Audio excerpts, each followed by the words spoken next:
I'm not making a blanket case that the introduction of women into more sophisticated forms of larger scale forms of social organization was like a non-starter. And hopefully it isn't, because half the brain power in the world is in the hands of women. We don't want to just leave that lying on the table. That would be a mistake for everyone. But we have no evidence whatsoever that the maternal ethos scales. And I don't think it does. I think that large-scale organizations have to run on conscientiousness, not on agreeableness. And there's evidence for that too. So if it might actually be negatively correlated with agreeableness. Well, we've looked at what predicts success in complex, functional organizations. And the two biggest predictors are IQ, because IQ is general cognitive ability, and that's just how fast and well you can solve any problem that requires abstraction. And solving it faster is obviously better if it's an important problem, because it's more efficient. The other predictor is conscientiousness, not agreeableness. In fact, in the managerial domain, there's some evidence that agreeableness is negatively correlated with success. And I think that's because agreeable managers get taken advantage of. They can't discipline their employees properly, and they get resentful. They feel bad, right? Like, what happens if you have to fire somebody who is having a really hard time, right? And then it's like, oh, I'll let them stay in the company, and then let your worse company than that, fail. even I think they're prone. And I think this is the fundamental problem with agreeableness in some regard as an ethos, is you're completely susceptible to manipulation by narcissists and psychopaths. And we know this technically, we know this biologically. So imagine that you set up a game, a simulation, where everyone is cooperating. You could cheat, but everyone cooperates. Well, you can set up a pretty stable game that's composed of nothing but cooperators. But if you introduce one cheater, one shark, the cheater takes everything.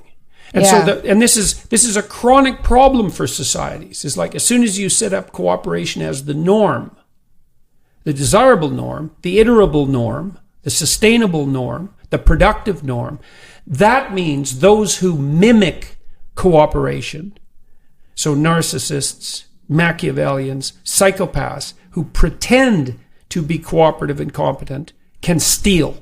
And then you're faced with the problem of, okay, what do you do with the free riders and the crooks?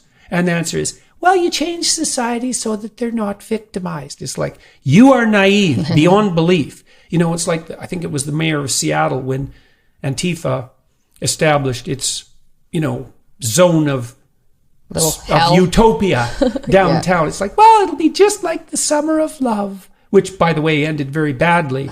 And that was fine till the lights went off at night and the criminals came to play.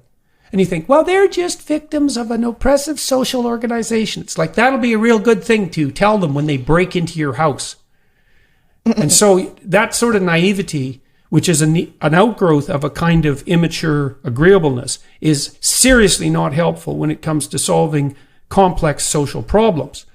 Well, and one of I suppose, is the regulation of the relationship between men and women, because women actually don't like agreeable men that much. Now, it's tough for women, because if you have a disagreeable man, he's blunt, he's not very compassionate, he's not very polite, he's competitive. And that can degenerate into a kind of selfish meanness. And so the best personality predictor of criminal behavior is low agreeableness. And low conscientiousness. Well, if you add those two together, you get something approximating psychopathy. So that's someone, he doesn't care about you at all. Plus, he follows zero rules. So stay away from that guy. And it isn't just that he's misunderstood. He's a guy to stay away from. And you could add extroversion to that, then you'd get a narcissistic psychopath.